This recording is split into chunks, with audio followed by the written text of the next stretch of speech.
In this video, I'm going to show you the first thing you need to check if your furnace has suddenly stopped working. Most of the time the problem is caused by a burnt out igniter. And to avoid a large repair bill, I recommend following these steps before calling a repairman. To start, I need access to the inside of the furnace.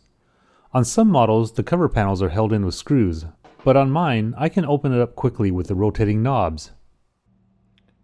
Here at the bottom are the gas burners.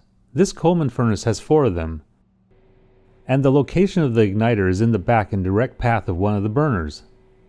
This is known as a hot surface igniter, and it's a part that's very easy to replace yourself. I've found that the igniter is 99% of the problem whenever my furnace stops working. So let me show you how to check this. Before proceeding, first shut off the power to the furnace. At this point, find and detach the igniter's wire connector.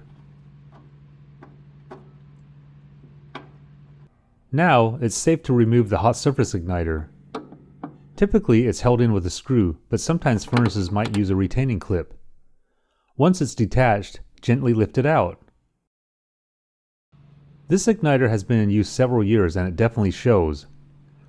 There's a lot of discoloration because it heats up red hot to ignite the gas from the burners, and it's constantly hit with direct flame when the furnace is running.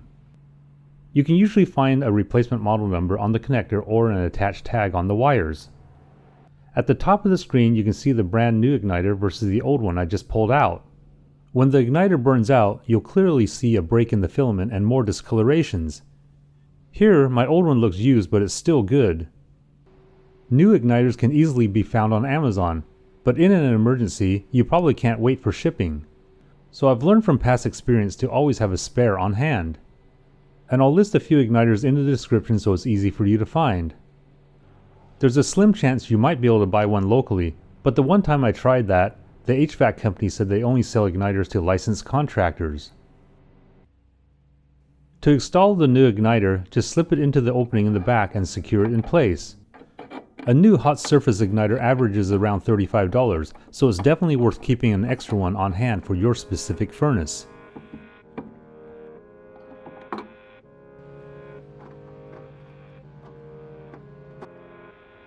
When it's installed, flip the breaker back on and the furnace should run like normal again.